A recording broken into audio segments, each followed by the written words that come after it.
Kumusta kayo mga kapatid at welcome sa Malakas, kung saan tinutulungan natin ang mga ama na maging malakas. Hindi lang sa sarili nilang lakas, kundi sa lakas ng Panginoon. Kaya today, andito tayo para sa isa na namang video. And I want to share to you something na napaka-importante sa akin because I know and I believe that every man is created by God. And you have a purpose on earth. So napakahalaga na malaman natin yan. Even tayong mga tatay, meron tayong purpose, meron tayong dahilan. At yung buhay natin, hindi lang siya parang aksidente na walang kwenta. Meron tayong halaga. Hindi lang dahil sa o sino tayo, kundi unang-una sa lahat, delikata tayo ng Diyos. Magilika ba ang Diyos ng walang kwenta at walang dahilan? Hindi. So kaya lang, maraming mga kalalakihan na nagsasayang ang buhay. So, alam nyo, ang pinaka nakakalungkot, hindi yung magkamali ka. Kasi lahat tayo nagkakamali. Ang pinaka nakakalungkot, lumipas yung buhay mo na nasayang ng mga opportunities, mga skill mo, mga giftings mo, yung mga opportunities na maging tatay, opportunities na maging asawa, kung lahat yun nasayang at na-waste ang buhay mo, yun ang pinakamalungkot. And ayoko mangyari sa inyo yun. Kaya yan ang pag-aaralan natin ngayong araw. Alam nyo kasi, ang buhay ay, lalo na sa buhay natin mga lalaki, hindi naman yan talaga nasasayang sa isang major decision o isang decision na biglaan, no? Actually, meron pang mga kalalakihan na nag-fail one time at talagang sumablay yung buhay nila, but they were able to bounce back. Alam nyo kung paano nasasayang yung buhay ng isang lalaki? It is by drifting, no? Nung bata kami, mayroong Islam book, di ba? So, ano yung favorite quote mo? Ang kadalasan naririnig ko, go with the flow. And sometimes, we take that in our life and we go with the flow and we're not realizing na yung flow pala na yun, nasasayang na pala yung buhay natin. So, paano ba nasasayang ang buhay ng isang tao ngayon? Kasi ito ay sa mga habit, ito ay sa mga maliliit na choices na paulit-ulit na nangyayari na hindi mo na namamalaya, na nasisira na pala at nasasayang na pala yung potential mo, yung buhay mo. So, paano ba ito nangyayari? So, it happens through endless entertainment. No? So, lagi ka naghahanap ng mga bagay na makaka-entertain sa'yo. So, nasisimula yan, crossword, parang walang masama, di ba? And then, tapos naglalaro ka na. And then, naubos na pala yung oras mo sa paglalaro at sa paghahanap ng magandang pelikula sa Netflix. And then, hindi mo na mamalayan. Nandun ka na pala sa endless cycle ng paghahanap ng entertainment. Sa paghahanap ng comfort. Minsan, sa kakahanap mo ng comfort, gusto mo na lang na maging masarap yung buhay mo, maging madali buhay mo, nasasayang na pala yung buhay mo. So, takot sa responsibilidad at sa pag-avoid ng mga desisyon na mahirap. Tandaan natin, yung greatness o yung mga magagandang bagay ay laging nasa likod ng hirap. By the way, ito pinag-uusapan natin, hindi lang ito parang obserbasyon, no? It's a scientifically proven, no? Sa mga psychologists, nakita nila yung tinatawag na passive coping. Ito yung instead na hinaharap mo yung buhay mo, hinaharap mo yung mga challenges ng buhay mo, tinatakasan mo. So yan yung tinatawag nila passive coping. So gusto ko lang basahin sa inyo doon, no? This is a report from the Gallup, no? This is 2023. Sabi rito, men report lower life purposes and meaning than women globally. So marami sa mga kalalakihan at this time, hopefully nagbago na to, they have lower purpose and meaning kaysa sa mga kababaihan. And sa isa namang study, sabi doon, men are more likely to disengage from life responsibility when they feel they are failing. So kaya ang nangyayari, withdrawal, lumalayo na sila, nagkukwit sila, and then apathy, and then avoidance. So siguro makikita natin to, no, sa pagiging tatay, no? Ang daming mga single mother ngayon. Dahil maraming tatay ang gustong i-avoid yung responsibilidad na pagiging tatay. I really believe, that's why I'm advocating helping men who are fathers and husbands because I believe they have a really, really important role sa kanilang pamilya. But some men don't want to take the responsibility and role. It's hard responsibility. Kung tatay ka, alam mo yan. Ang hirap maging tatay. Hindi madali maging asawa. Lalo na kung gusto mong ibigay yung tama, yung gusto mong gawin yung tama para sa anak mo. That's why some men, they just run away from it. They just want to escape it. Meron nga kwento sa Proverbs 24, verse 30 to 34. Sabi ni Solomon doon, meron siyang nadaanan na field. At yung field na yun ay field ng kilalang sluggard, yung tamad. At pagdating niya, nakita niya broken walls, yung bakod, sira-sira, puro mga tinik yung mga tumutubo, pinabayaan, binaliwala. And hindi nangyari yun overnight, by the way. Nangyari yun, unti-unti, tumubo yung mga tinik, tumubo yung mga damong ligaw, nasira yung mga bakod. It happened step by step, through a long process. At yung field ng sluggard na yun ay hindi sinira. Ito'y pinabayaan. Anong aral makukuha natin doon?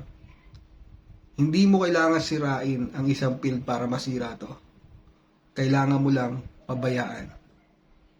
Pabayaan mo lang yung field at kusang masisira ito. At yun ang nangyari sa buhay ng mga kalalakihan. Hindi nila kusang sinisira yung buhay nila.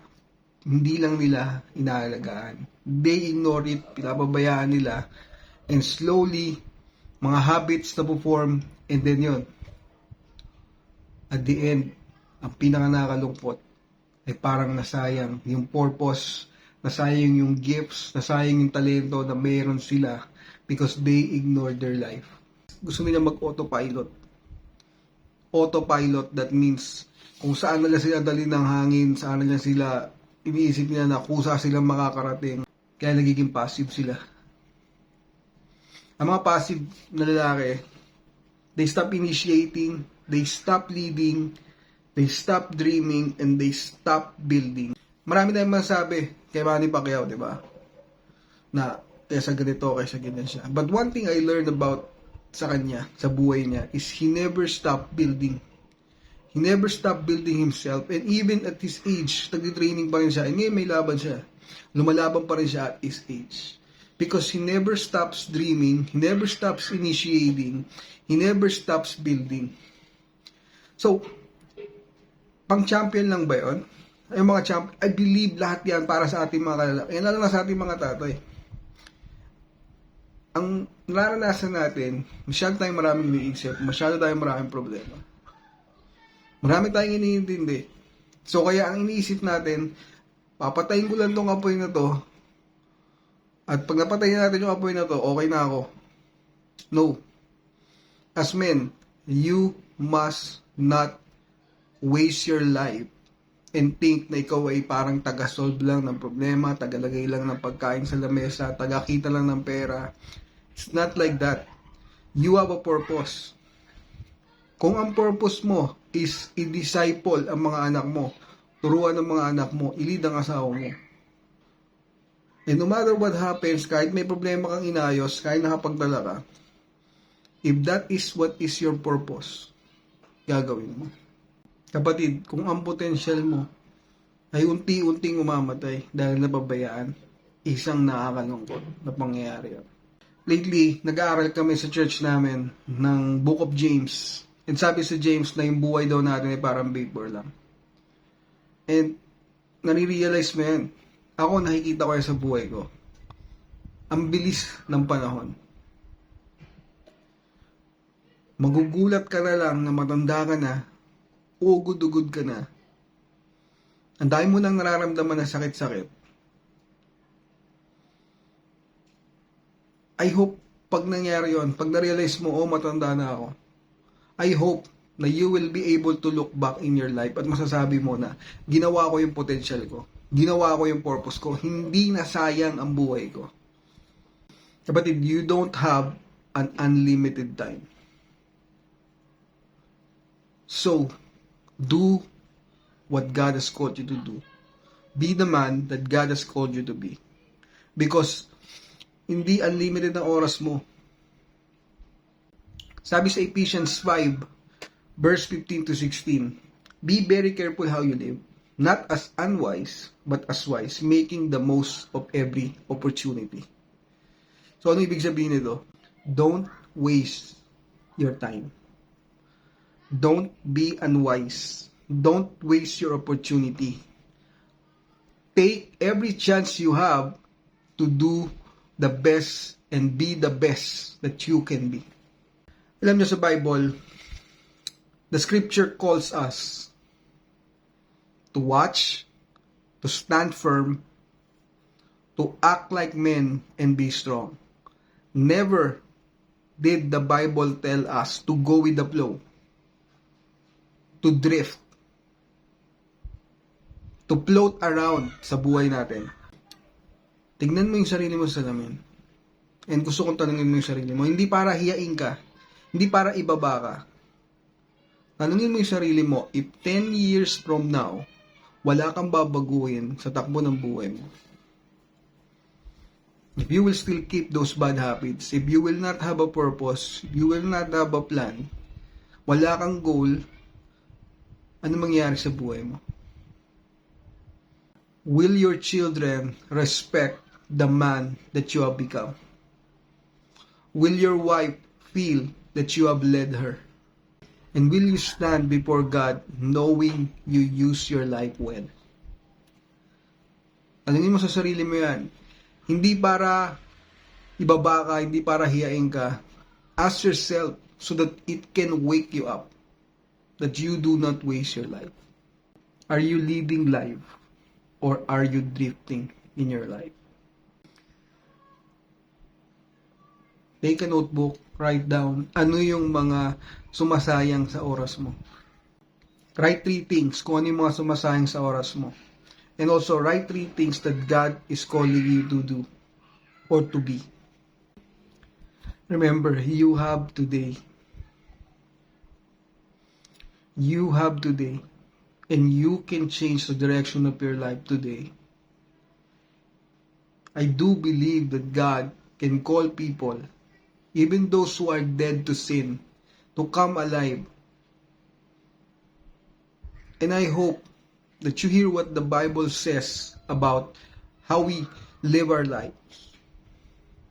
And if that has spoken to you, you can be wise and you can make the most of your time here on earth.